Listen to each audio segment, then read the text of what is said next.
This is The Naked Kiss.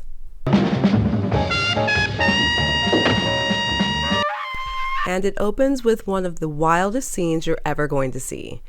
A scene that really sets up the kind of insanely sensational tale that's about to unfold.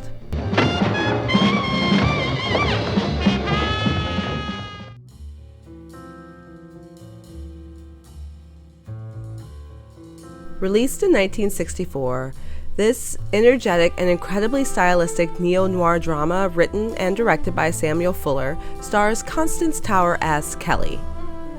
And this opening scene is Kelly's Independence Day. And after this attention-grabbing moment, we fast forward to 1963 to find Kelly arriving in the small, picturesque town of Grantville. After initially turning a trick with the town's police captain, who lets her know under no uncertain terms that Grantville is a clean and wholesome place. This town is clean. What do you mean by that? Means you and me will get along like noise and a hangover if you pitch tent in my bivouac. But he can put in a good word for her with Candy, who runs the brothel one town over. There's a salon there, and I don't mean a beauty parlor. Candy a la carte. Candy's a personal friend of mine. Kelly decides to go straight and leave her old life behind. She gets a job as a nurse, and she works with children and becomes an indispensable member of the community. She was born to handle children with crutches and babies in braces. And she keeps an eye on the young nurses who might get themselves into trouble. She offers stern words of wisdom, especially to Buff, who is young and in need of money and is thinking about joining Candy because she thinks the money will come fast and easy. I made $25 tonight. 10, 10, and 5. I'm gonna be a bum butt. Those bonbons aren't there just to serve drinks, you know. I know. But Kelly lets her know there's nothing easy about it. And as for Candy, I'm Candy. Kelly deals with her in her own way. 10, 10, and 5. Kelly also helps out a young nurse named Dusty who's gotten herself into trouble. And she begins to have bigger dreams for herself. Kelly is a woman with depth. She appreciates the classics, can quote poetry. Cop, you ought to read books. Goethe, for instance. She wears fine clothing, and she has a desire to see the world. Then she meets Grant, the wealthy son of the town's founding family, and she falls fantastically in love. It really is like a fairy tale. She falls so hard that she confesses her past to him. I was a prostitute. But Grant has a secret as well, a dark and perverse secret. But isn't that always the case, that these seemingly ideal and perfect small towns have some sort of perversion or horror lurking under the surface? And when Kelly finds out what Grant is hiding, it leads to murder. And all that goodwill and respect she has earned vanishes overnight when her lurid and secret past is revealed. The idea for The Naked Kiss had its root in director Samuel Fuller's past as a New York City newspaperman in the 1930s.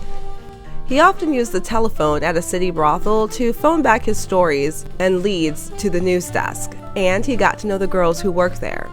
He saw that many of them were dreaming of leaving that life behind and maybe finding a rich John who'd put them up in some penthouse or take care of them. That was the dream of many and the reality for very, very few. But he also saw the hypocrisy of the city politicians that would give speeches against prostitution and vice in the afternoon and then show up later that night at the brothels to party with the girls. That was what he wanted to expose. And The Naked Kiss falls into one of my favorite subgenres of film, the small town with the secret. Think Kings Row, Peyton Place, and The Stepford Wives. Stories that portray the seedy underbelly beneath the idealized dream of small town life.